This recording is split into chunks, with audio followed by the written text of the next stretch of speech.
ধূমপান ও মদ্যপান স্বাস্থ্যের পক্ষে ক্ষতিকর। এতে ক্যান্সার হতে পারে।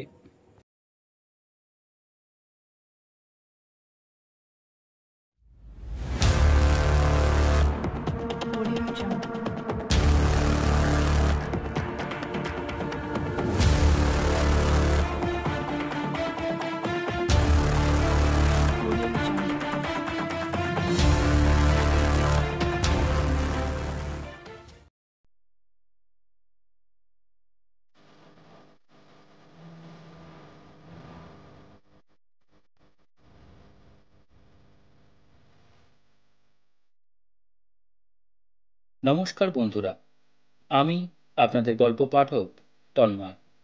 আশা করি আপনারা সবাই ভালো আছেন, সুস্থ আছেন। আজ আপনাদের জন্য তারানাথ তান্ত্রিকের একটি অসাধারণ গল্প, যা আপনার গায়ে শিহরণ জাগিয়ে তুলবে। গল্পের নাম বিরাজ।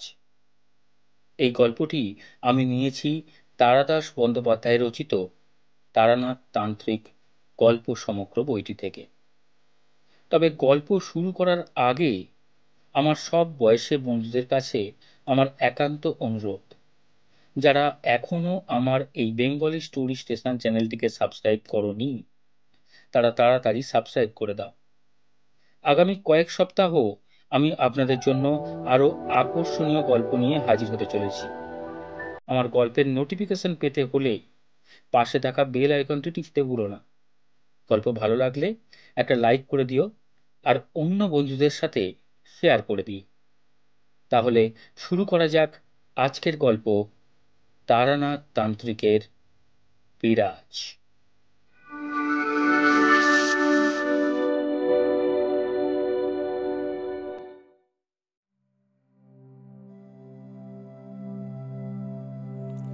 কবি কালিদাস বলে গিয়েছেন, আকাশে মেঘ করে এলে মানুষের চিত্ত আকুল হয়ে ওঠে। আমি কবি নই, তবে আকাশে মেঘ ঘনিয়ে এলে আমার তারানাথের কাছে যেতে ইচ্ছে করে বটে। বর্ষার দিনে মুড়ি আর গরম গরম তেলে ভাজার মতো তারানাথের গল্পও একটা আবশ্যিক ব্যাপার। আজ ছুটির দিনটা সকাল থেকেই মনে হচ্ছিল হয়তোবা বৃষ্টি হবে। আকাশ ঘোলা, রোদ্দুরের তেমন তেজ নেই। দুপুরের পরেই কালো মেঘে চারদিক অন্ধকার হয়ে এলো। এমন সময়ে বাড়িতে বসে থাকার কোনো মানে হয় না। বিশেষ করে কলকাতায় বৃষ্টি মোটেই একটা উপভোগ্য জিনিস নয়। আলনা থেকে একটা শার্ট টেনে নিয়ে গায়ে চাপিয়ে বেরিয়ে পড়লাম। ভেবেছিলাম বৃষ্টি এসে পড়ার আগে হয়তো তারানাথের বাড়িতে পৌঁছতে পারবো না, কিন্তু মটলেনের মুখে পৌঁছে দেখলাম তখনও মেঘ আকাশে থমকে আছে। গলির মোড়ের সিগারেটের দোকান থেকে তারানাথের জন্য এক প্যাকেট পাসিং শো নিচ্ছিলাম। পেছন থেকে কে বলে উঠল, এই যে তুমিও এসে পড়েছো দেখছি। তাকিয়ে দেখি কিশোরী। সে এক গাল হেসে বলল, যাই বলো ভাই, লোকটার গল্প বলার একটা দারুণ কায়দা আছে। হ্যাঁ, একেবারে নিঃশ্বাস ধরিয়ে দিয়েছে, কি বলো? বললাম, তুমি তো তারানাথের গল্প বিশ্বাস করো না, তাহলে আসো কেন? কে বলল বিশ্বাস করি না? গল্পের মধ্যে কেবল বাগড়া দাও, আজে বাজে প্রশ্ন করো। আরে ওসব তো তারানাথকে উস্কে দেওয়ার জন্য। চটে গেলে ওর ভালো ভালো গল্পগুলো বেরিয়ে আসে। এই চলো চলো, আর দেরি নয়, ওই দেখো জল এসে পড়লো বলে। প্রায় দৌড়ে তারানাথের বাড়িতে ঢোকবার সঙ্গে সঙ্গেই বড় বড় ফোঁটায় বৃষ্টি পড়তে শুরু করলো। সারা দিনের ঘুমোর ভাবটা কাটিয়ে এলোমেলো ঠান্ডা বাতাস বইতে আরম্ভ করলো।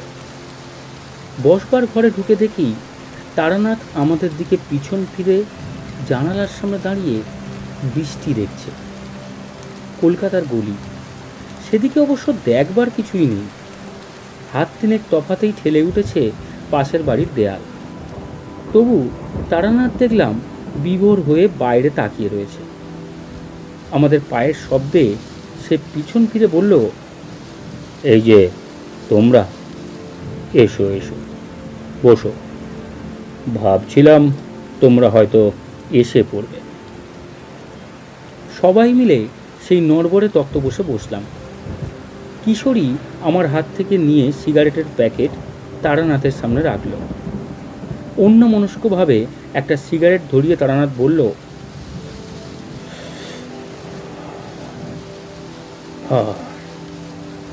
খুব ছোটবেলার কথা মনে পড়ছিল জানো। এইরকম মেঘ করে এলে গ্রামের সব ছেলে মেয়ে মিলে দৌড়াতাম আম বাগানে। ঝড়ের প্রথম ঝাপটা আসার সঙ্গে সঙ্গেই ঢিপ ঢাপ আম পড়তে শুরু করত। আম কুড়োতে কুড়োতে আসতো বৃষ্টি। এক কোঁচড় আম নিয়ে গাছের নিচে দাঁড়িয়ে বৃষ্টি দেখতাম। এই আজকের মতো বড় বড় ফোঁটায় বৃষ্টি পড়ত। সোদা মাটির গন্ধ উঠত চারদিক থেকে। বৃষ্টি থামলে বাড়ি গিয়ে তেল নুন দিয়ে কাঁচা আম জড়িয়ে খাওয়া, আর কিছু না, শুধু কাঁচা আম। তাই যেন কি মধুর মতো লাগত। না, সেসব দিন আর ফিরবে না। কিশোরী দেখল তারানাথের কবিত্বের চোটে যে গল্পের জন্য আশা সেটাই বুঝি মারা যায়। সে বলল, আপনার পুরনো অভিজ্ঞতা থেকেই আজ একটা গল্প বলুন না। বলবো বলবো, আগে একটু চা হোক। তারানাথ উঠে ভেতরে গিয়ে চায়ের কথা বলে এলো। তারপর তক্তাপোষে জমিয়ে বসে বলল, কলকাতায় বর্ষার রূপ তোমরা দেখতে পাও না। আমরা গ্রামের ছেলে, বুঝলে। খাল বিল ভাসিয়ে এক নাগাড়ে ৩-৪ দিন বাদলা হওয়ার পর কখনো গামছা দিয়ে কই মাছ ধরতে বেরিয়েছ? আমরা যেতাম। তারপর বাড়ি ফিরে এক বাটি নুন নিয়ে বসে সারা গা থেকে জোঁক ছাড়াতাম। মা এসে বকুনি দিতেন বৃষ্টি মাথায় করে বাইরে বেরোনোর জন্য। আবার শিশু হয়ে মায়ের সেই বকুনি খেতে ইচ্ছা করছে। জীবনে অনেক দুঃখ কষ্ট আছে, বুঝলে হে। তবু মোটের ওপর জীবনটা বেশ ভালোই কেটেছে। যদি সুযোগ পাই তাহলে আবার ফিরে আসবো পৃথিবীতে। আবার আম কুড়োতে যাব ঝড়ের দিনে, খেলা করব মায়ের কোলে। সুখ দুঃখ সহ্য করতে করতে বড় হয়ে উঠব। কিশোরী স্পষ্টত উসখুস করতে লাগলো। বাইরে ঝমঝম করে বৃষ্টি নেমেছে। ঘরের ভেতরে ঘন হয়ে উঠেছে ছায়া। মনে হচ্ছে যেন আমরা তিনটে প্রাণী ছাড়া জগতে আর কেউ কোথাও নেই। এখন কি আর দার্শনিক তত্ত্বের আলোচনা ভালো লাগে? এই সময়ই ভেতর বাড়ি থেকে চা নিয়ে এলো তারানাথের মেয়ে চারি। চায়ে চুমুক দিয়ে তারানাথ বলল, তোমাদের গল্প চাই না? আচ্ছা, আজ একটা অদ্ভুত ঘটনা তোমাদের শোনাচ্ছি। আমারই পরিবারের একটা মেয়ের জীবনে ঘটেছিল। একদিনের ব্যাপার নয়, অনেক দিন ধরে একটু একটু করে ঘটেছে। পান খাবে? খাবে না? যাক, গল্পটা শোনো তবে। পাসিং শো ধরিয়ে তারানাথ গল্প শুরু করল। তোমরা তো জানো আমি একান্নবর্তী পরিবারে মানুষ হয়েছি। দুবেলা আমাদের বাড়িতে প্রায় 50 খানা পাত পড়ত। আপন কাকা জ্যাঠারা তো ছিলেনই, বাবার এক দূর সম্পর্কের ভাইও আমাদের সংসারে থাকতেন। আমরা ভাই বোনেরা তাকে রাঙা কাকা বলে ডাকতাম। রাঙা কাকা লেখাপড়া বিশেষ জানতেন না, বোধহয় ক্লাস 3 কি 4 অবধি পড়েছিলেন, কিন্তু খুব পরিশ্রম করতে পারতেন। সকাল থেকে দেখতাম তিনি কোদাল হাতে বাড়ির পেছনের জমি কুপিয়ে লাউ কুমড়োর চারা বসাচ্ছেন, নয়তো কুড়ুল নিয়ে সংসারের জ্বালানি কাঠ চিড়ে দিচ্ছেন। তার অবসর সময় বলে কিচ্ছু ছিল না, সব সময়ই কিছু না কিছু করছেন। সবাই রাঙা কাকাকে ভালোবাসত তার মধুর ব্যবহারের জন্য।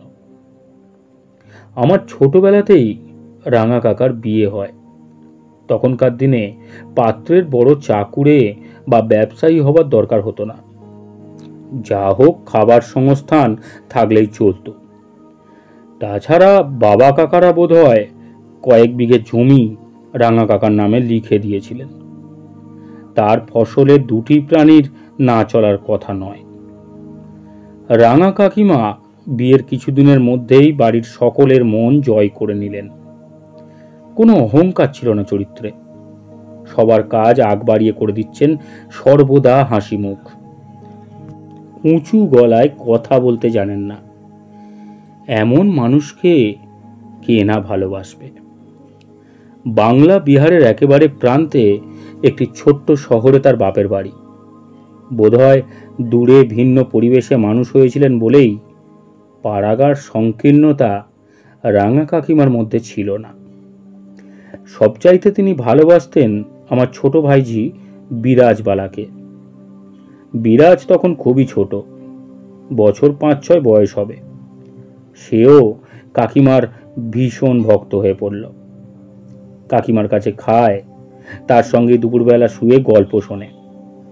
সারা দিন কাকিমার আঁচল ধরে পেছন পেছন ঘোরে। কাকিমা বলতেন, বিরাজ আর জন্মে আমার মেয়ে ছিল। এর বছর 2-3 পর থেকে বিরাজকে কেন্দ্র করে আমাদের বাড়িতে কতগুলো অদ্ভুত ঘটনা ঘটতে থাকে। বিরাজের মধ্যে যে কোনো বিশেষ অলৌকিক ক্ষমতা আছে এমন ধারণা কারো মনে আসেনি কোনো দিন, আসবার কথাও নয়। পাড়া গায়ের নিতান্ত স্বাভাবিক আর 5টা মেয়ের মতোই তার চালচলন। কিন্তু বিরাজের 8-9 বছর বয়সের একটা ঘটনায় আমাদের হঠাৎ খটকা লাগে। প্রথমটা অবশ্য ঠিক বোঝা যায়নি, কারণ সব অলৌকিক ব্যাপারেরই নানা রকম ব্যাখ্যা হতে পারে। কিন্তু পরপর তেমন ঘটনা ঘটতে থাকলে তাকে আর যুক্তি দিয়ে বা কাকতালীয় ব্যাপার বলে উড়িয়ে দেয়া যায় না। বিরাজ আমার ছোট কাকার মেয়ে। একদিন ছোট কাকিমা ঠাকুরের আসনের সামনে বসে পুজো করছেন। বিরাজ বসে রয়েছে পাশে। কাকিমা পুজো আরম্ভ করবার আগে বিরাজ একবার বলল, মা, আমার না খুব তালের বড়া খেতে ইচ্ছে করছে, বিকেলে করে দেবে মা? কাকিমা রাগ করে বললেন, বকিস না তো, যা ওঠ এখান থেকে। বসে পুজো করছি আর মেয়ের এটা খাবো সেটা খাবো, পুজোর সময় বুঝি অমন বলে? ধমক খেয়ে বিরাজ চুপ করে মায়ের পাশে বসে রইল। পুজো হয়ে যাবার পর ছোট কাকিমা যখন গলায় আঁচল দিয়ে প্রণাম করে উঠেছেন, তখন বিরাজ আবার বলল, হ্যাঁ মা, দেবে তো বিকেলে তালের বড়া করে? সে দেখা যাবে, এখন যা তো, মেয়েদের খাই খাই করতে নি। ঠাকুর ঘর ছেড়ে আসবার সময় হঠাৎ কাকিমার খেয়াল হলো গৃহদেবতা শ্যামসুন্দরের মূর্তির সামনে শ্বেত পাথরের বড় গ্লাসের জল আজ বদলে দিতে ভুলে গিয়েছেন। মনে মনে জিভ কেটে কাকিমা জল বদলাবার জন্য গ্লাসটা নামিয়ে পাথরের ঢাকনাটা খুললেন। এ কি, জল কই? গ্লাসটা ভর্তি তালের বড়া, সদ্য ভাজা, তখনও গরম রয়েছে। এ নিয়ে সেদিন খুব হৈ হৈ হয়েছিল। হবারই কথা, বন্ধ ঠাকুর ঘর। কাকিমাই সকালে প্রথম খুলে পুজো করতে ঢুকেছেন। সেই বন্ধ ঘরে গেলাসের মধ্যে তালের বড়া আসবে কোথা থেকে? কেউ কেউ বলল বিরাজি হয়তো আগে থেকে গ্লাসে বড়া লুকিয়ে রেখেছিল মজা করবে বলে। সে যুক্তিও পুরোপুরি খাটে না। প্রথমত, অত সকালে তাকে তালের বড়া ভেজে দেবে কে?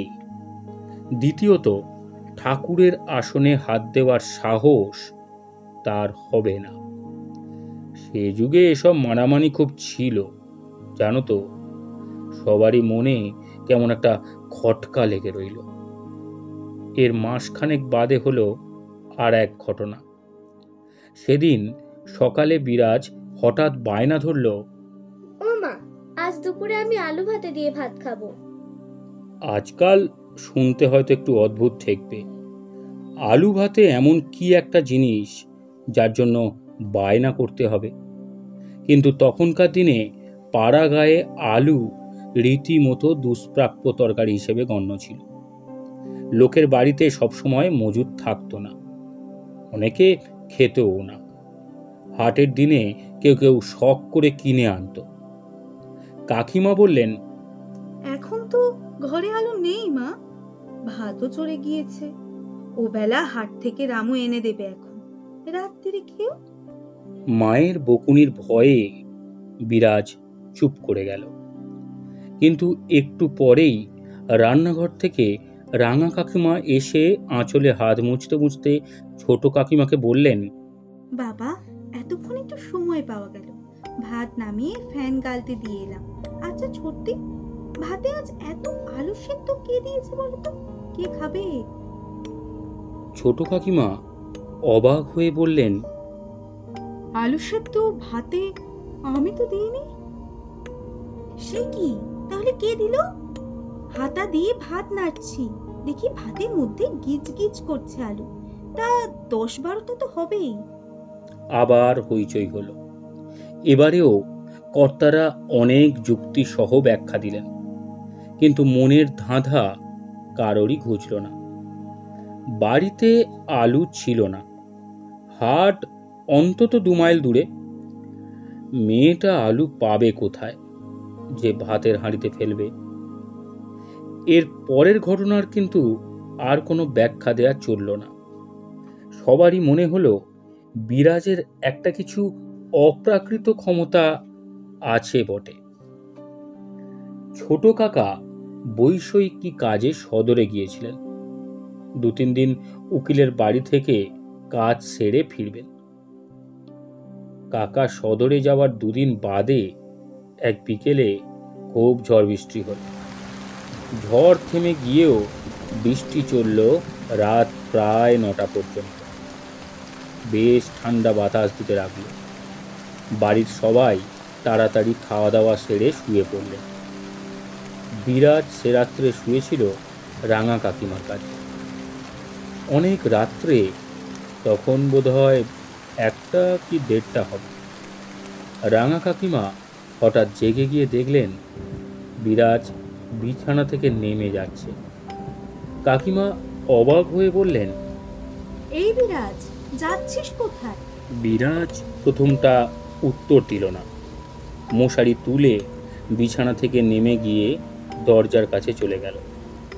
রাঙা কাকিমা দৌড়ে গিয়ে পেছন থেকে ধরলেন। এই, কি হয়েছে তোর? কথা বলছিস না কেন? বিরাজের চোখ ঈষৎ বিস্ফারিত, যেন কিছু দেখতে বা শুনতে পাচ্ছে না। কাকিমা জোরে বকুনি দিয়ে বললেন, কি হয়েছে বল? সেইভাবেই শক্ত হয়ে তাকিয়ে থেকে বিরাজ বলল, দরজা খুলে দাও, বাবা এসেছে।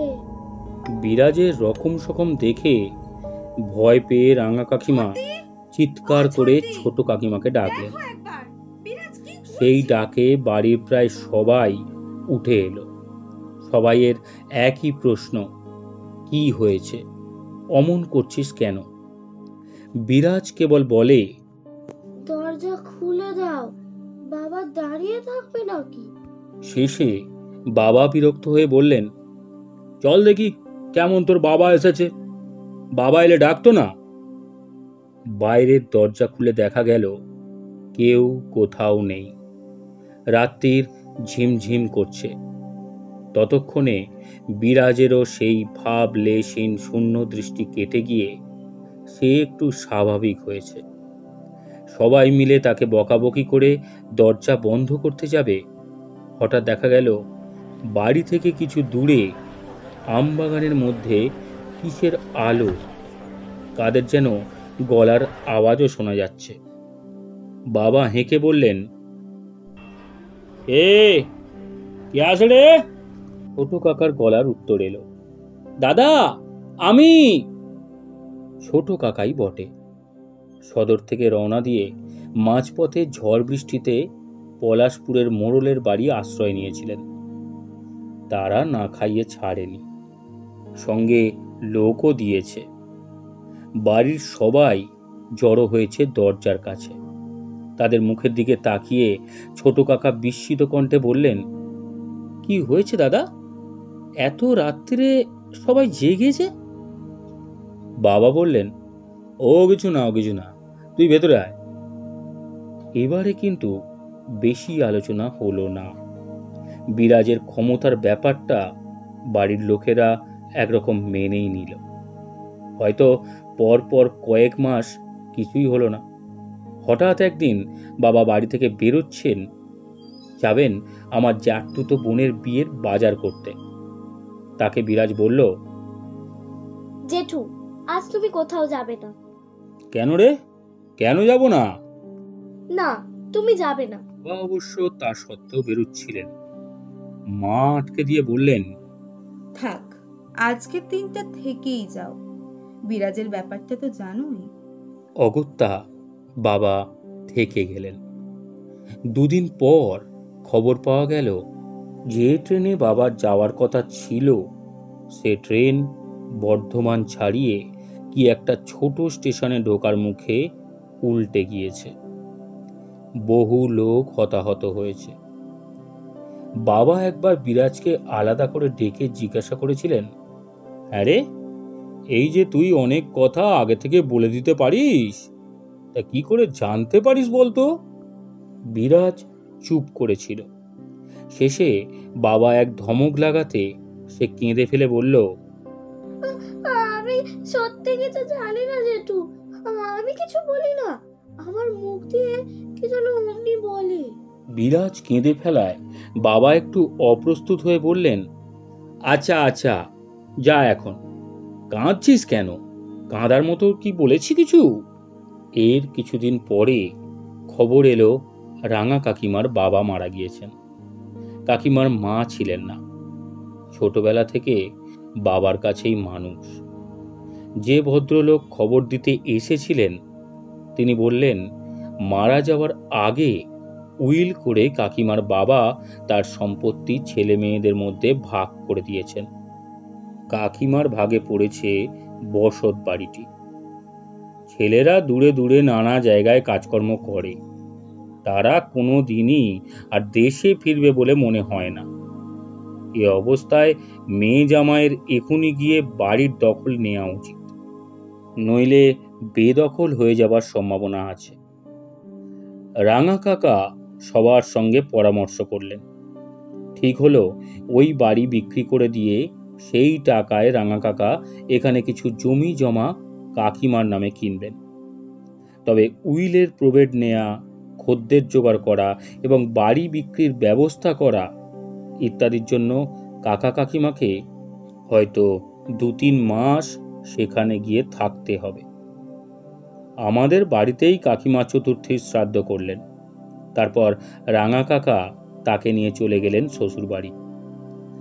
যাবার আগে রাঙা কাকিমা বিরাজকে কোলে নিয়ে আদর করে গেলেন। বললেন, লক্ষ্মী হয়ে থাকবি কেমন, আমি কদিন বাদেই চলে আসব, তোকে কত গল্প বলবো। রাঙা কাকা আর কাকিমাকে বাড়ির সবাই খুব ভালোবাসত, সে কথা তো আগেই বলেছি। তাদের এই সম্পত্তি প্রাপ্তির ঘটনায় সবাই খুশি হলো। মাস দেড়েক পর একদিন সকালে ঘুম থেকে উঠে আমরা ভাই বোনেরা দুধ মুড়ি গুড় দিয়ে জল খাবার খাচ্ছি রোয়াকে বসে। এমন সময় বিরাজ আমার মাকে বলল, জেঠিমা, কাল রাত্রিরে রাঙা কাকিমা কখন এসেছে? দেখছি না তো। মা অবাক হয়ে বললেন, কই, সে তো আসেনি। কে বললো তোকে? কেউ বলেনি, আমি দেখেছি। মায়ের মুখ শুকিয়ে গেল। বিরাজকে আর কোনো কথা না বলে সোজা বাবাকে গিয়ে জানালেন। বাবা ভেতর বাড়িতে এসে বিরাজের গায়ে হাত বুলিয়ে আদরের স্বরে বললেন, কি হয়েছে মা? রাঙা কাকিমার ব্যাপারে কি বলছিলি? কাল রাত্রিরে রাঙা কাকিমা এসেছিল তো, আমার ঘুম ভেঙে গিয়েছিল, দেখলাম কাকিমা ঘরে ঢুকে আমার দিকে তাকিয়ে হাসলো, তারপর আবার বেরিয়ে গেল। আমার সঙ্গে কথা বললো না কেন জেঠু? তুই স্বপ্ন দেখেছিস, বৌমা তো আসেনি। বিরাজ আপত্তি করে বলল, না জেঠু, স্বপ্ন না, আমি যে পরিষ্কার দেখলাম। কেমন সুন্দর লাল পাড় নতুন শাড়ি পরেছিল, আর কি সিঁদুর দিয়েছে মাথায়। বাবা, চুল সব সিঁদুরে মাখামাখি। বাবা হঠাৎ কেমন ফ্যাকাশে হয়ে গিয়ে বললেন, এই চুপ চুপ, কি দেখেছিস ঘুমের ঘোরে, বাজে বকিস না। বিরাজের কথাটা কিছুক্ষণের মধ্যে বাড়ির মধ্যে রাষ্ট্র হয়ে গেল। মা কাকিমারা উদ্বিগ্ন মুখে পরামর্শ করতে বসলেন। একজন পুরুষ মানুষ কেউ গিয়ে খোঁজ করে এলে ভালো হয়। সবাই ভালো আছে নিশ্চয়ই ঠাকুরের কৃপায়, তবু দেখে এলে ক্ষতি কি? পরদিন বিকেলে মেজ কাকা যাবেন বলে প্রস্তুতি নিতে লাগলেন, কিন্তু তাকে আর রওনা দিতে হলো না। পরের দিন সকালবেলা রাঙা কাকা স্বয়ং এসে উপস্থিত হলেন। শেষ রাত্রিরে ট্রেনে নেমে হেঁটে এসেছেন। চুল উস্কো খুস্কো, পা খালি, গালে খোঁচা খোঁচা দাড়ি, চোখ বসে গিয়েছে গর্তে। বাড়ির দাওয়ায় বসে দু একবার ফ্যাল ফ্যাল করে এদিক ওদিক তাকিয়ে হঠাৎ তিনি চিৎকার করে কেঁদে উঠলেন, দাদা দাদা দাদা, আমরা বৌমাকে রেখে এলাম দাদা, আমি রেখে এলাম। মাত্র 3 দিনের জ্বরে মারা গিয়েছেন রাঙা কাকিমা।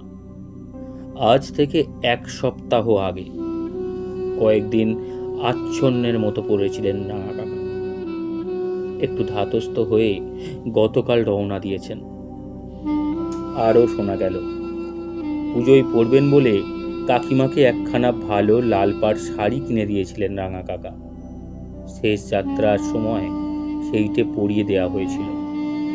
পাড়ার মেয়েরা এসে সিঁদুরের কৌটো উপুর করে দিয়েছিল মাথায়।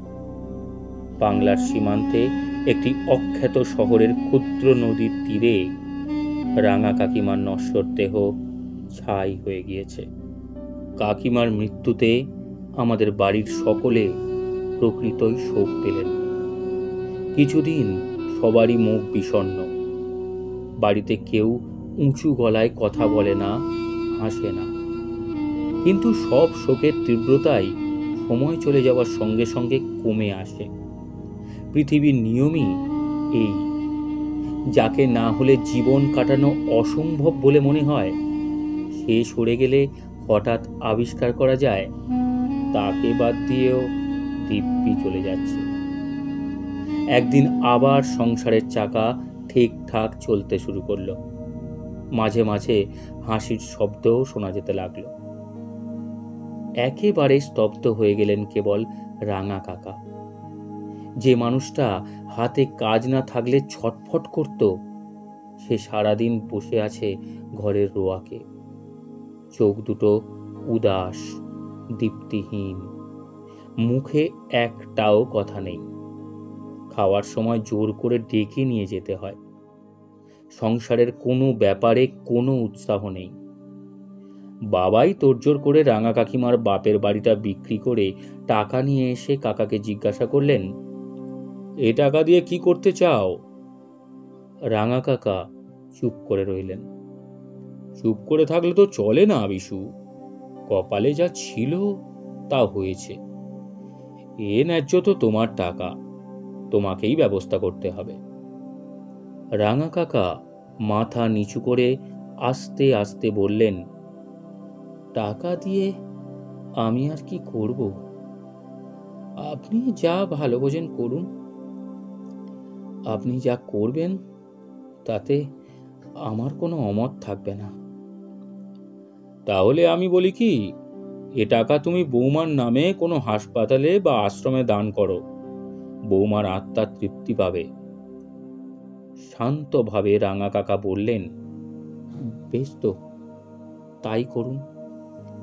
সব বিলি ব্যবস্থা হয়ে যাবার পর একদিন সকালে উঠে দেখা গেল রাঙা কাকার ঘরের দরজা খোলা, তিনি নেই।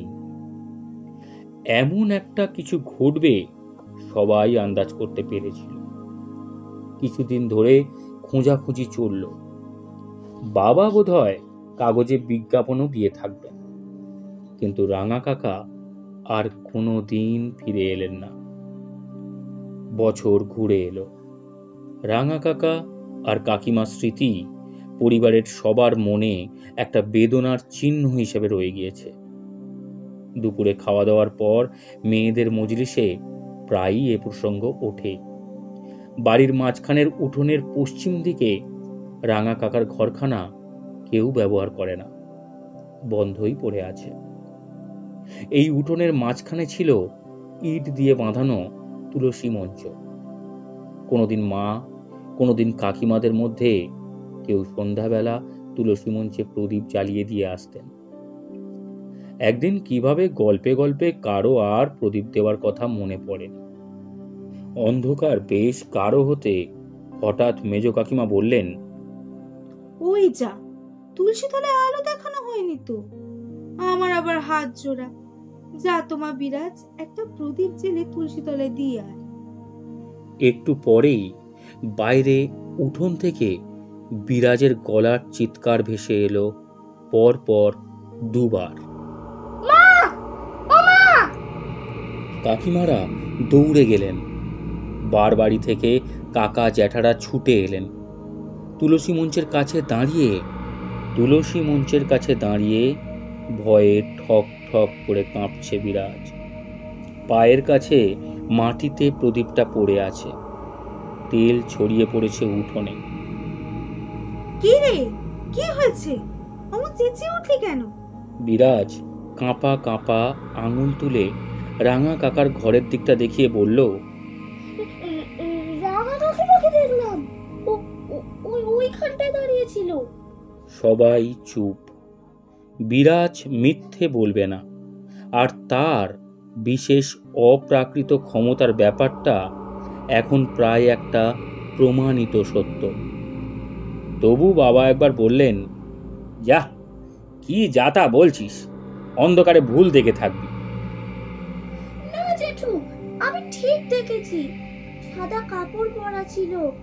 ঘর থেকে বেরিয়ে এসে আমার দিকে তাকে কি যেন বললো, তারপর আবার ঢুকে গেল ঘরে। ঘর থেকে বেরিয়ে এলো?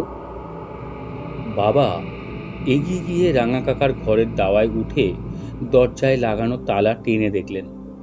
তা কি করে হবে, এ তো তালা বন্ধ রয়েছে। বুঝিয়ে সুঝিয়ে বিরাজকে ঠান্ডা করে ভেতরে নিয়ে আসা হলো। তখনকার মতো চাপা পড়ে গেলেও এরপর থেকে বিরাজ ঘন ঘন রাঙা কাকিমাকে দেখতে শুরু করলো। কখনো একেবারে পরিষ্কার দিনের বেলায়। কাকিমা যেন বিরাজকে কিছু বলছেন। মা জিজ্ঞাসা করেছিলেন, কি বলে, কিছু বুঝতে পারিস? না জেঠিমা, মুখ নাড়ছে দেখতে পাই, কথা কানে আসে না। তবে একটা জিনিস। কি? কাকিমার খুব কষ্ট বলে মনে হয়। কি করে বুঝলি? কথা তো শুনতে পাস না। মুখ দেখতে পাই যে, খুব ব্যথা পেলে যেমন মুখ হয় সেই রকম। ছোট কাকা কোথা থেকে গিয়ে এক ভূতের রোজা ডেকে আনলেন। লোকটাকে দেখে আমার আদৌ শ্রদ্ধা হলো না। তখন আমি একটু বড় হয়েছি। গ্রামে সাধু সন্ত এলে সেখানে ধর্ণা দিয়ে পড়ে থাকি। লোক চেনবার ক্ষমতা সামান্য হয়েছে। ভূতের রোজা ঘন্টা দুয়েক ধরে উঠোনে নানান বিচিত্র ক্রিয়াকলাপ করল। মাটিতে খড়ি দিয়ে নকশা এঁকে তার উপর শ্বেত সর্ষে আর আতপ চাল ছিটিয়ে চিৎকার করে মন্ত্র পড়তে লাগলো। কিন্তু ওই পর্যন্তই। সে দক্ষিণা নিয়ে বিদায় হবার পর সেদিন বিকেলেই বিরাজ আবার রাঙা কাকিমাকে দেখতে পেল। দালানের একদিকে রান্নাঘর, সেখানে মা উনুনে আঁচ দিচ্ছেন, আর বিরাজ মেঝেতে বসে বিকেলের তরকারির জন্য কুটনো কুটছে। এমন সময় বিরাজ দেখল লম্বা দালান বেয়ে কাকিমা হেঁটে চলে যাচ্ছেন। বিরাজ চেঁচিয়ে উঠল, ওই ওই যে কাকিমা যাচ্ছে। মা কাজ ফেলে ছুটে এসে দেখলেন বিরাজ এক দৃষ্টে দালানের দিকে তাকিয়ে রয়েছে। দেখতে পাচ্ছ না জেঠিমা? ওই তো পরিষ্কার দেখা যাচ্ছে। হাতে আবার একটা কি জিনিস রয়েছে। ওমা, একটা ডল পুতুল। মা বলা বাহুল্য, দালানের দিকে তাকিয়ে কিছুই দেখতে পেলেন না। হাতে কি রয়েছে বললি? ডল পুতুল, সেই ছোটবেলায় যেমন তুমি আমাকে কিনে দিয়েছিলে। ডল পুতুল হাতে কোনো এক মৃতার প্রেতাত্মা বারান্দা দিয়ে হেঁটে যাচ্ছে। এ কথা কল্পনা করা কষ্টকর, কিন্তু বিরাজ কিছু একটা দেখতে পাচ্ছে ঠিকই, নইলে হাতে পুতুল থাকার মতো সূক্ষ্ম মিথ্যা বিরাজের পক্ষে আবিষ্কার করা সম্ভব নয়। এরপর ছোট কাকা আর একজন ভালো রোজা আনবার প্রস্তাব করেছিলেন, কিন্তু বিরাজ এবার নিজে বারণ করল। না বাবা, উনি নেন না। কেন রে? রাঙা কাকিমা আমাকে কত ভালোবাসতো। মরে গিয়ে কি আমার ক্ষতি করতে চাইবে? হয়তো আমাকে ভুলতে পারেনি বলে আমার কাছে আসে। দিন কাটতে লাগলো। মাস 2-3 হয়তো কিছু হলো না। আবার একদিন বিরাজ কাকিমাকে দেখতে পায়। মানুষের মন বড় বিচিত্র জিনিস, কালে সবই খাপ খেয়ে যায়। বিরাজের রাঙা কাকিমাকে দেখতে পাওয়াটাও একটু একটু করে সকলের গা সওয়া হয়ে এলো। প্রথম যৌবনে পা দিয়েই আমি বাড়ি থেকে পালালাম গুরুর খোঁজে। সে গল্প কিছুটা তোমরা জানো। তান্ত্রিক সাধনার দিকে খুব মন গিয়েছিল। প্রকৃত গুরুর সন্ধানে কোথায় কোথায় না ঘুরেছি। মাঝে মাঝে বাড়ি ফিরে আসি, আবার কিছুদিন পরে উধাও হই। এই সময়েই মাতু পাগলির সঙ্গে আমার পরিচয়। সে বড় সাংঘাতিক মেয়ে মানুষ। আমাকে দীক্ষা দেয়নি বটে, কিন্তু কতগুলো ক্ষমতা দান করেছিল। তারপর বরাকর নদীর ধারের শালবনে সেই মধুসুন্দরী দেবীর আবির্ভাব। তিনিও আমাকে বীজমন্ত্র এবং কতগুলি শক্তি দান করেন। তারই প্রসাদে জীবনে কখনো বড় কোনো বিপদে পড়তে হয়নি। ডাল ভাত খেয়ে যা হোক করে চালিয়ে দিয়েছি। আমি বড় দরের সাধক হতে পারিনি হে, কয়েকটা সাধারণ সিদ্ধাই পেয়েছিলাম মাত্র। একবার বাড়ি ফিরে দেখলাম বিরাজের বিয়ের তোড়জোড় হচ্ছে। ভালো একটা সম্বন্ধ এসেছে গোয়ারি কৃষ্ণনগর থেকে। ছেলের বাপ মায়ের বিশেষ দাবি দেওয়া কিছু নেই। মেয়ে দেখে তাদের খুব পছন্দ হয়ে গিয়েছে। এখন কেবল দিনক্ষণ ঠিক করবার যা দেরি। বিরাজ দেখতেও সত্যিই খুব সুন্দর হয়েছে। মাথায় বেশ লম্বা, ফর্সা ধপধপ করছে গায়ের রং, এক ঢাল কালো কোঁকড়ানো চুল, টানা টানা চোখ। এ মেয়ের বিয়েতে খরচ না হওয়ারই কথা। আমি থাকতে থাকতেই একদিন পাত্রপক্ষ এসে বিরাজকে আশীর্বাদ করে পাকা কথা দিয়ে গেল। পাত্রের বাবা মানুষটি ভারী অমায়িক, গোলগাল চেহারা, মুখে সব সময় হাসি লেগে রয়েছে। গ্রাম দেশে পাত্রের বাবার সাধারণত একটা দাম্ভিক চালচলন থাকে। এ ভদ্রলোকের সেসব নেই। বেশ হেসে হেসে গল্প করলেন। বিরাজকে পাশে বসিয়ে মা আমার যেন লক্ষ্মী বলে গায়ে হাত বুলিয়ে দিলেন। আশীর্বাদ করলেন 10 ভরির সেকেলে পাকা সোনার শুশনি পাতা হার দিয়ে। কথা রইল 1 বছর পর সামনে বৈশাখে বিয়ে হবে। ওদের কি পারিবারিক আচার অনুযায়ী পাত্রের বয়স জোর সংখ্যক বছরে না হলে বিয়ে হয় না। সামনের বছর ছেলের বয়স হবে 24। আশীর্বাদ সেরে পাত্রপক্ষের লোকেরা বিকালবেলা চলে গেলেন। তারা সন্ধ্যের ট্রেন ধরবেন। সঙ্গে আমাদের বাড়ি থেকে লোক দেয়া হলো স্টেশন অবধি পৌঁছে দেওয়ার জন্য। সেই দিনই রাত্রিরে বিরাজের ঘর থেকে কান্নার আওয়াজ পেয়ে মা আর বাবা উঠে দেখতে গেলেন। ছোট কাকিমার পাশেই শুয়েছিল বিরাজ। কাকিমা জেগে বসে অবাক হয়ে বিরাজের দিকে তাকিয়ে আছেন, আর বিরাজ অঝোর ধারায় কাঁদছে। মাঝরাত্রে ঘুম ভেঙে বিরাজ নাকি দেখতে পায় মশারির ঠিক বাইরে রাঙা কাকিমা দাঁড়িয়ে তার দিকে তাকিয়ে কি বলবার চেষ্টা করছেন, কিন্তু প্রাণপণ চেষ্টাতেও তার গলা দিয়ে কোনো শব্দ বের হচ্ছে না। কি করুণ বিধ্বস্ত মুখ রাঙা কাকিমার। বিরাজ কেঁদে ফেলে বলে, কেন বারবার আসছো রাঙা কাকি? কি বলবে? কি কষ্ট তোমার? উত্তরে রাঙা কাকিমা দু হাতে ধরে রাখা কি একটা জিনিস সামনে বাড়িয়ে দেন। সে হাতে ডল পুতুল, কি সুন্দর, ঠিক যেন একটা সত্যিকারের বাচ্চা। এই সময়ে ছোট কাকিমা জেগে উঠতে রাঙা কাকিমার শরীর যেন গুঁড়ো গুঁড়ো হয়ে ঝরে পড়ে গেল। পরদিন সকালে বাবারা সব ভাই মিলে পরামর্শ সভা বসালেন। আলোচনার বিষয় ছিল এই, বিরাজের বিয়ে হতে চলেছে। বিয়ের পরেও যদি সে এরকম রাত বিরেতে চেঁচামেচি করে তাহলে তার শ্বশুরবাড়ির লোকেরা কি ভাববে? পরে এ নিয়ে মহা অশান্তির সূত্রপাত হতে পারে।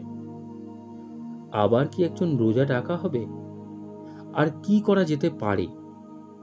সবার মতামতই রোজা ডাকার দিকে যাচ্ছে দেখে আমার বড় খারাপ লাগলো। প্রেত বিতারণী মন্ত্র অবশ্যই আছে, কিন্তু বেশিরভাগ পাড়া গিয়ে বুজরুকের দল তার কিছুই জানে না। আমি জানি, কিন্তু রাঙা কাকিমাকে আমরা সবাই খুব ভালোবাসতাম। তাকে তাড়াবার জন্য কোনো ক্রিয়া অনুষ্ঠান করতে কেমন যেন বাধো বাধো ঠেকতে লাগলো।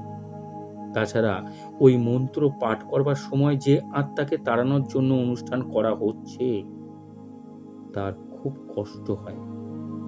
সে যন্ত্রণার মধ্যে রাঙা কাকিমাকে ফেলতে মন চাইল না। অবশ্য একটা কাজ করা যায়, বিরাজকে একটা কবচ করে দিতে পারি। সেটা হাতে ধারণ করলে কোনো আত্মা ইচ্ছা করলেও ওকে দেখা দিতে পারবে না। যা যা লাগবে জোগাড় করতেও বিশেষ অসুবিধা হবে না।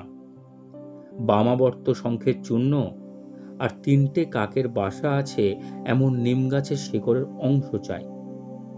তার সঙ্গে মেশাতে হবে না, তোমাদের কাছে এসব বলা বৃথা। ওই যে কিশোরী হাসছে।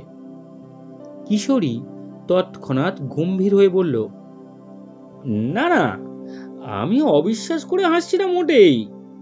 আসলে আপনি মাঝে মাঝে এমন সব জিনিসের নাম করেন যা আমাদের দৈনন্দিন জীবনে একেবারেই অপরিচিত, শুনলে হাসি পেয়ে যায়। আচ্ছা, একটা কথা জিজ্ঞাসা করি, বিরাজের এই ব্যাপারটা সম্বন্ধে আপনার কি মত?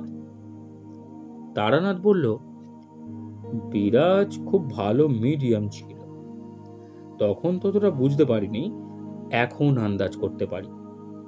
তুলা রাশি, চন্দ্র প্রবল এমন জাতিকার এটা হতে পারে। হবেই যে এমন কোনো কথা নেই।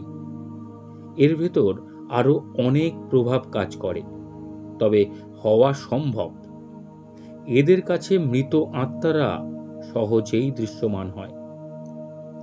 ডামরতন্ত্রের নিয়মানুযায়ী কবচ করে দিলে জাতক বা জাতিকার এই গুণ সাময়িকভাবে লোপ পায়। আর বিরাজ যে মিথ্যে বলছে না বা এটা ওর মনের কিংবা চোখের ভুল নয় তা আমি সহজেই বুঝতে পেরেছিলাম। কারণ তোমরা জানো আমি প্রেতাত্মার অস্তিত্ব টের পাই। বিরাজের সঙ্গে মৃত আত্মার যোগাযোগ আমি বুঝতে পেরেছিলাম। বললাম, কি করে বোঝেন? দেখতে পান? দেখতে তো পাই, তবে সব সময় দেখবার প্রয়োজন হয় না। আমি গন্ধ দিয়ে বুঝতে পারি। কি রকম? যেখানে ঘন ঘন আত্মার আবির্ভাব হয় সেখানকার আবহাওয়ায় একটা অদ্ভুত গন্ধ থাকে।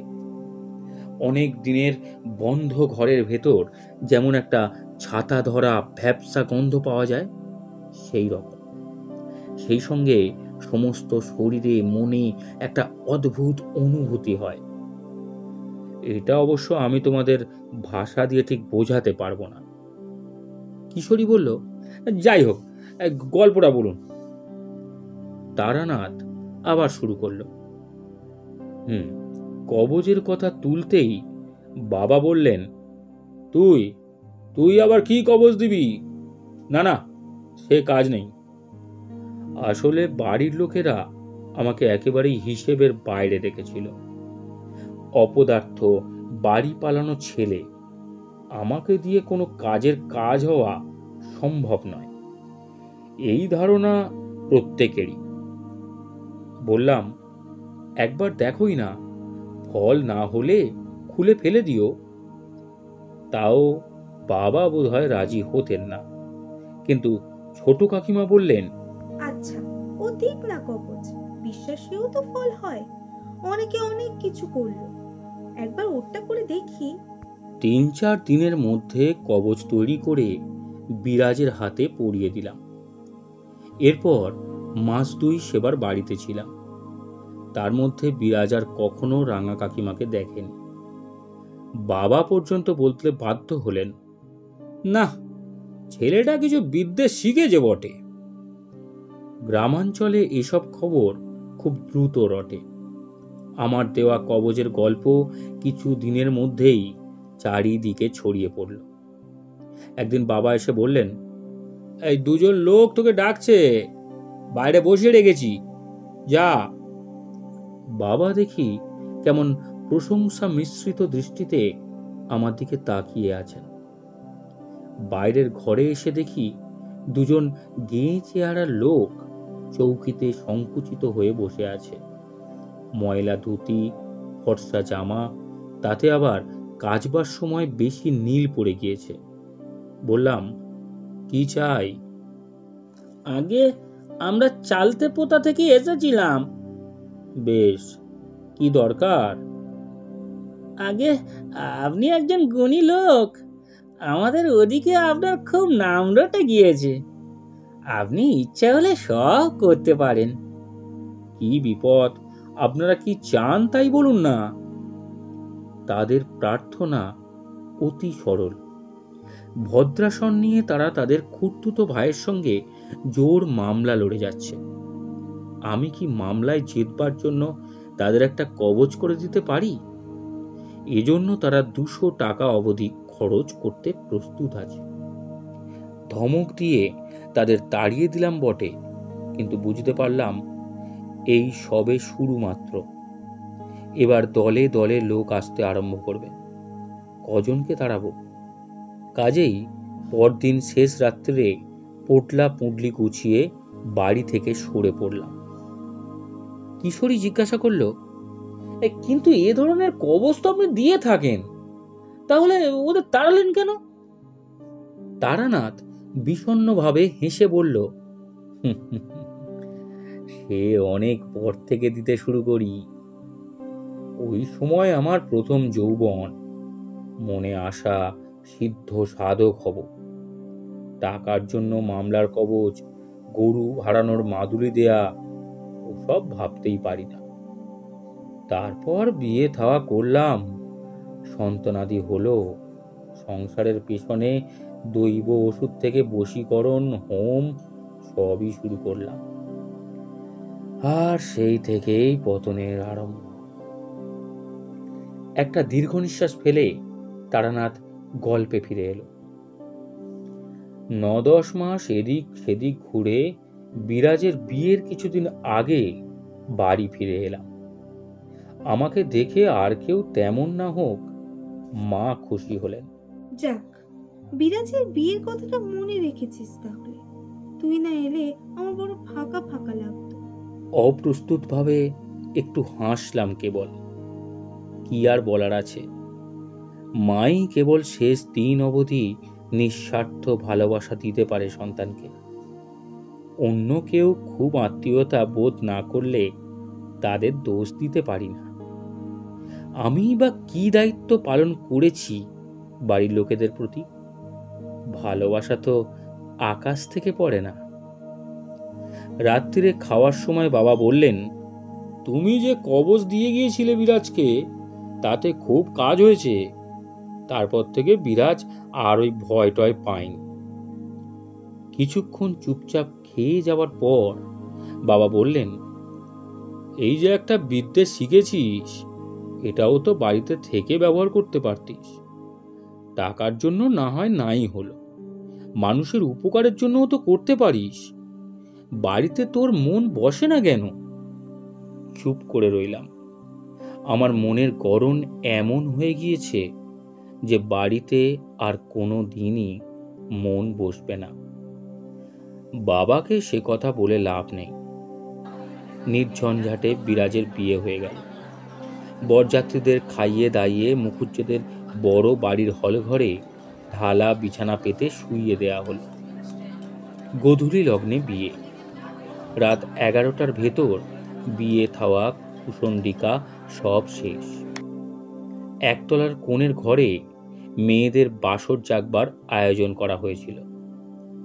রাত 1:30-2 অবধি বাসর ঘর থেকে হাসি আর গানের শব্দ পাচ্ছিলাম। আস্তে আস্তে বাসরের কোলাহল থেমে এলো। ছেলে মানুষেরা আর কত রাত্রি জাগবে?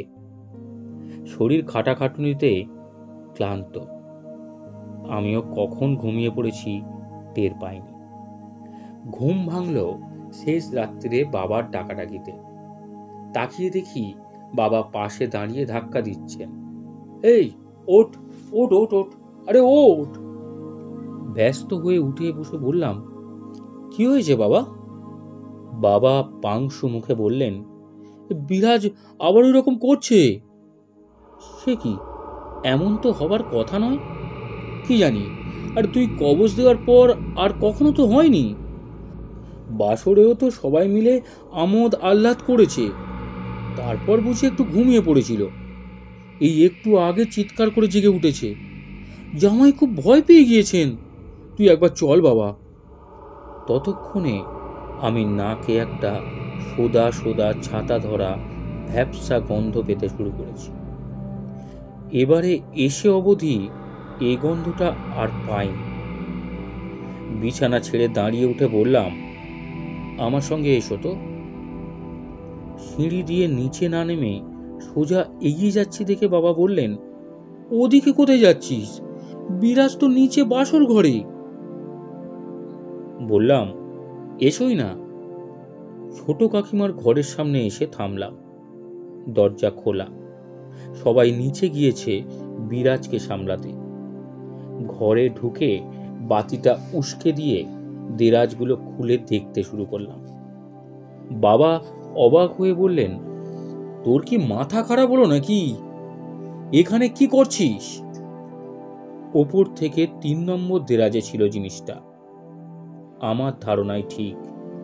বাবার বিস্মিত দৃষ্টির সামনে বাড়িয়ে ধরলাম বিরাজকে দেয়া আমার কবচখানা। এ কি, এটা এখানে এলো কি করে? সেটা অবশ্য আমিও পরিষ্কার জানতাম না।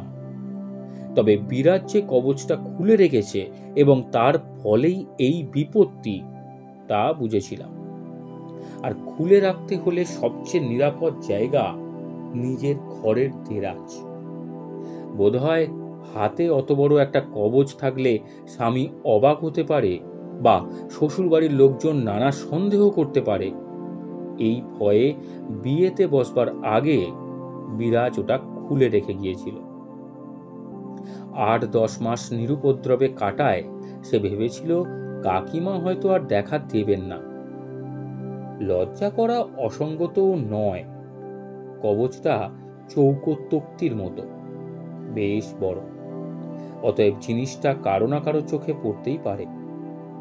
বাবার হাতে কবচটা দিয়ে বললাম, যাও আড়ালে ডেকে পরিয়ে দাও। জামাইয়ের সামনে করবার দরকার নেই। জামাই ছেলে মানুষ, তাকে যা হোক বুঝিয়ে দেওয়া কঠিন হলো না। বিরাজকে সাবধান করে দেওয়া হলো আর কখনো যেন সে কবচ খুলে না রাখে। বিকেলে মেয়ে বিদায়ের সময় এলো।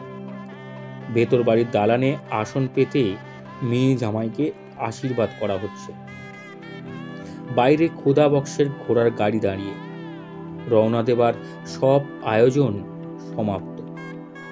জিনিসপত্র যা সঙ্গে যাবে তা বেঁধে তুলে দেওয়া হয়েছে ঘোড়ার গাড়ির ছাদে।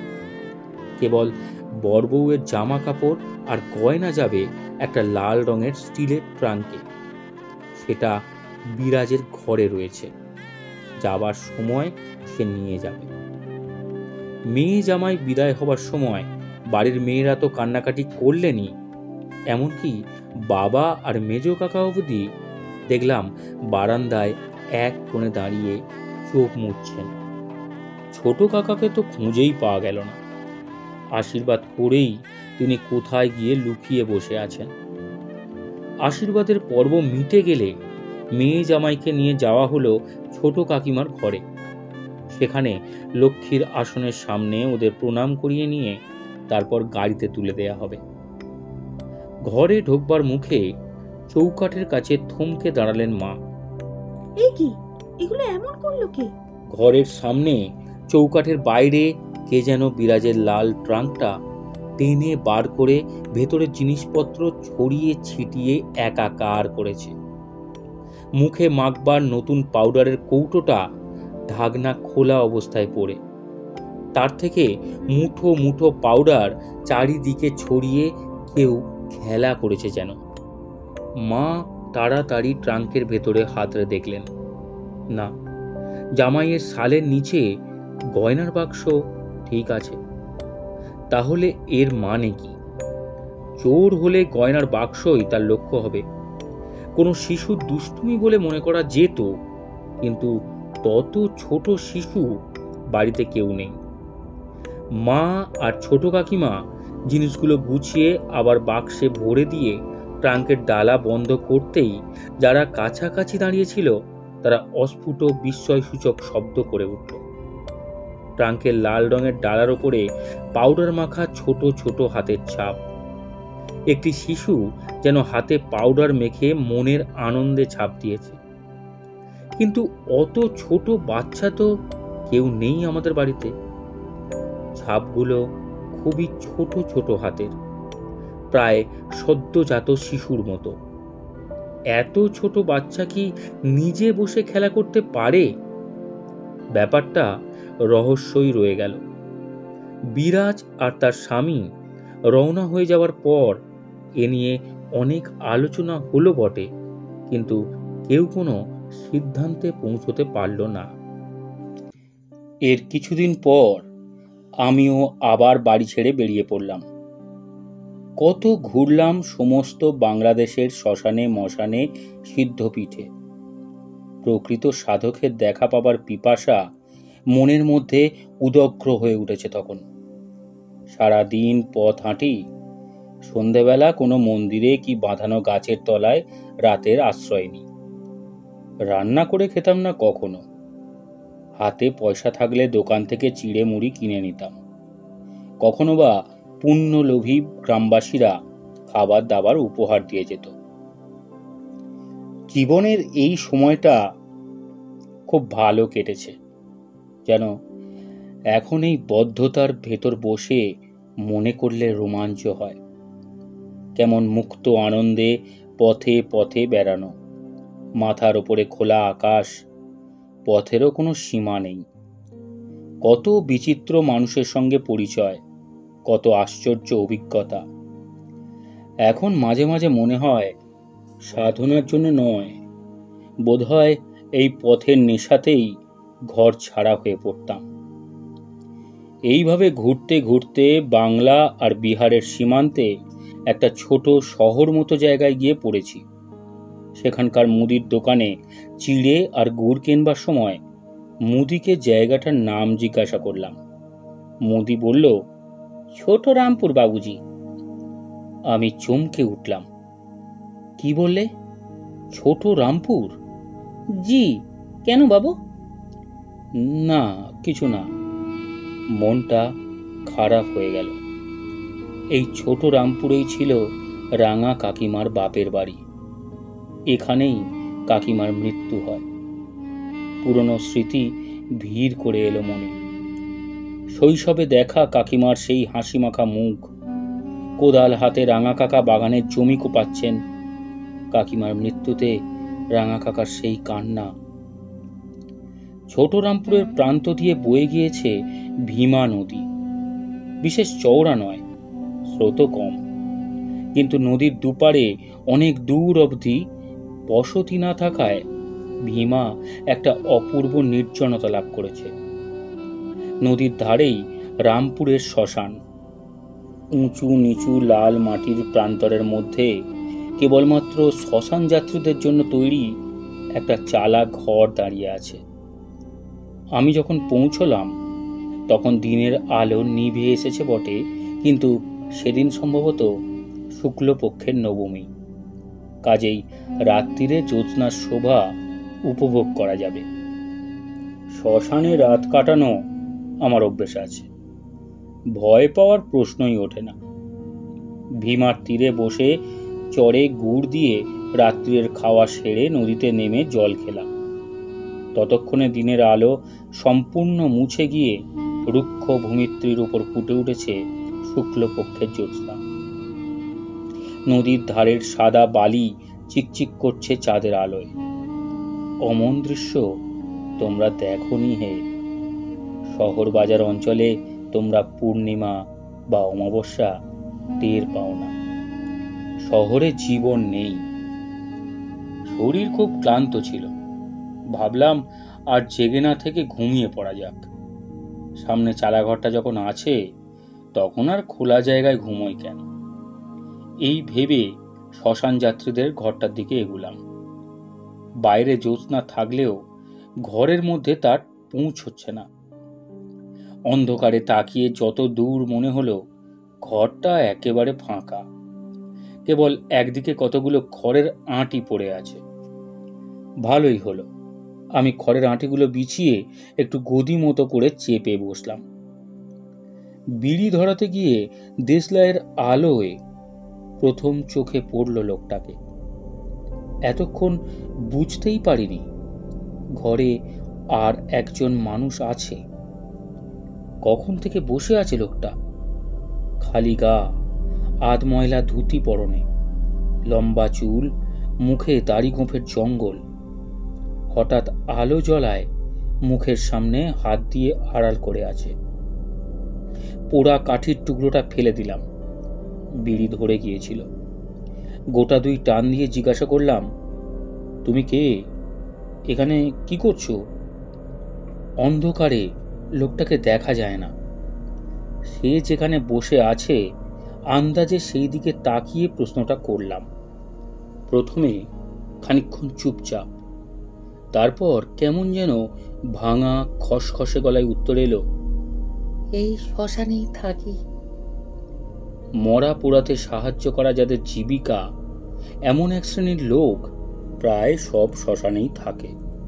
আমি আন্দাজ করে নিলাম এ তাদেরই একজন।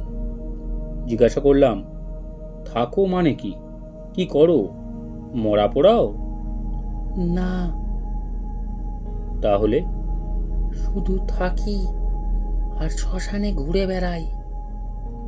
নিজের অভিজ্ঞতা থেকে জানি এ ধরনের লোকেরা কথা কম বলে আর নিজেদের সম্বন্ধে কিছু বলতে চায় না।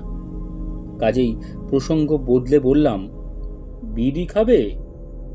না। ভালো মজা। আমি একটু গল্প জমাতে চাইছি, কারণ চিরদিনই আমার শহুরে পালিশ করা মানুষের চাইতে এইসব হাটে মাঠে ঘুরে বেড়ানো চরিত্রদের বেশি ভালো লাগে। তাই এ দেখছি বাক্য ব্যয়ে একেবারেই অনিচ্ছুক। লোকটার গলাই বা অমন ভাঙা ভাঙা কেন? ঠান্ডা লেগেছে নাকি? একটু চুপ করে থেকে ভাবলাম কি প্রসঙ্গে কথাবার্তা চালানো যায়। তারপর মনে হলো ওর জীবনের সঙ্গে মিল আছে এমন কথা জিজ্ঞাসা করাই ভালো। ঘরের কোণে অন্ধকারের দিকে তাকিয়ে বললাম, তুমি কতদিন আছো এখানে? অনেক দিন।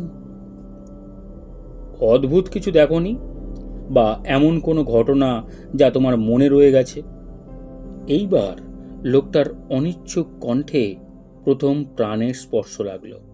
সে বলল, কেন দেখব না, এমন একটা ঘটনা দেখেছি যা কোনোদিন ভুলতে পারবো না। একটু বিস্মিত হয়ে বললাম, কি ঘটনা? কিছুক্ষণ স্তব্ধতা, তারপর অন্ধকারের ভেতর থেকে আবার সেই মানুষটির গলা ভেসে এলো। অনেক বছর আগে এই শ্মশানে একজন লোক তার স্ত্রীকে দাহ করতে নিয়ে এসেছিল। অল্প বয়সের বউ, লাল পাড় শাড়ি পরিয়ে, মাথার সিঁদুর দিয়ে তাকে নিয়ে আসা হয়েছিল। নদীর পাড়ে, ওই যেখানে রাঙামাটি ঢিবি মতন উঁচু হয়ে আছে, দেখতে পাচ্ছ? বাইরে তো চাঁদের আলো। ঠিক ওইখানে লোকটা বসে কাঁদছিল একা। বউকে খুব ভালোবাসতো কিনা। আমি নড়ে চড়ে সোজা হয়ে বসলাম। এই ঘটনা যেন বড্ড চেনা চেনা লাগছে। তাহলে কি এই লোকটা রাঙা কাকিমার দাহ কার্যের সাক্ষী? কদিনের জন্য এসেছিল তারা। কাজ শেষ করে ফিরে যাওয়ার কথা ছিল। বউয়ের আর ফেরা হলো না। আকাশে মেঘ ঘন হয়ে আসছিল। পাছে বৃষ্টি এসে পড়ে, এই ভয়ে ডোমেরা বাঁশ দিয়ে চিতা খুঁচিয়ে দিচ্ছিল তাড়াতাড়ি কাজ সারবার জন্য। এখানেই জন্ম হয়েছিল বউটার, আবার এখানে এসেই মরল। আমার আর কোনো সন্দেহ ছিল না। রাঙা কাকিমার শেষ কাজের কথাই বলছে বটে লোকটা। আশ্চর্য যোগাযোগ তো। আমি জীবনে আজ প্রথম এখানে এলাম, তাও না জেনে, আর এসেই লোকটার সঙ্গে আলাপ। বললাম, খুবই দুঃখের কথা বটে, কিন্তু মানুষ তো মরেই। বিশেষ করে এই ঘটনাটা তোমার মনে আছে কেন? আবার একটু স্তব্ধতা। লোকটার শ্বাস প্রশ্বাসের শব্দও শুনতে পাচ্ছি না। মানুষ এমন চুপ করে বসে থাকতে পারে? লোকটা বলল, মনে রাখবার কারণ আছে। বউটার পেটে বাচ্চা ছিল। কি বলছো তুমি? এ কথা কেউ জানতো না? না, বউটা ভেবেছিল আর কিছুদিন বাদে স্বামীকে বলবে।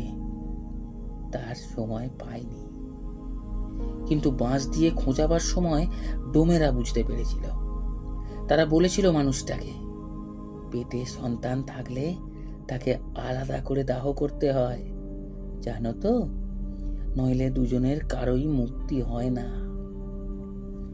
আহা, বউটার বড় শখ ছিল একটা সন্তানের। সে শখও মিটল না, মুক্তিও হলো না। মুক্তি না হওয়ার কি যন্ত্রণা, তা কেবল বদ্ধ আত্মাই জানে। তাই বুঝি নিজের যন্ত্রণার কথা জানাবার জন্য সে বারবার বিরাজের কাছে গিয়ে। এতক্ষণ মেরুদণ্ড টান করে শুনছিলাম। এবারে লাফিয়ে উঠে দাঁড়িয়ে চিৎকার করে বললাম, সে কি? তুমি তুমি বিরাজের নাম কি করে জানলে? কে তুমি? কোনো উত্তর নেই। ঘরে স্তব্ধতা। দেশলাই জ্বালালাম। কেউ নেই কোথাও। দরজার বাইরে নদীর চরে অপার্থিব জ্যোৎস্না ফুটেছে। ঘরে যে ছিল সে দরজা দিয়ে বেরুলে আমি নিশ্চয়ই দেখতে পেতাম। দৌড়ে বাইরে বেরিয়ে এসে চারদিকে তাকালাম। শূন্য লাল মাটির প্রান্তর চাঁদের আলোয় স্বপ্নের দেশ বলে মনে হচ্ছে। জনপ্রাণী নেই কোথাও। কোথায় গেল সে? ঠিক এই সময়ই এক ঝলক বাতাসে ভেসে এলো একটা সোদা গুমো ভ্যাপসা গন্ধ। অচেনা বক্তার পরিচয় প্রকট করে দিয়ে গেল। ভেবে দেখলাম সব ঘটনাই এক সূত্রে গাঁথা বটে। রাঙা কাকিমার যন্ত্রণা কাতর আত্মার বারবার ফিরে আসা, লাল ট্রাঙ্কের ওপর ছোট ছোট হাতের ছাপ, কাকিমার হাতে ডল পুতুলের মতো সদ্যজাত শিশু দেখতে পাওয়া। বিরাজ ভালো মিডিয়াম ছিল, দেখতে পেত, কিন্তু কোনো কারণে কথা শুনতে পেত না। শুনতে পেলে অনেক আগেই গোলযোগ মিটে যেত। রাত্রি ক্রমে গভীর হতে লাগলো। একা বসে রইলাম ভীমা নদীর পাড়ে। পরের দিন সেখান থেকে রওনা হয়ে সোজা গয়ায় এসে রাঙা কাকিমা এবং তার অজাত সন্তানটির মুক্তি কামনায় পিণ্ড দান করি। পুরোহিত মশাই যখন কাজের জিনিসপত্র সব গোছাচ্ছেন, হঠাৎ আমার একটা কথা মনে পড়ে গেল। জিজ্ঞাসা করলাম, আচ্ছা, এই সঙ্গে কি আরো একজনের নামে পিণ্ড দেয়া যাবে? একসঙ্গে করে দিতে পারবেন? পুরোহিত বললেন, কেন হবে না? কিছু মূল্য ধরে দেবেন এখন। কার নামে হবে? কি গোত্র? পুরোহিতকে রাঙা কাকার নামটা বললাম। ধন্যবাদ।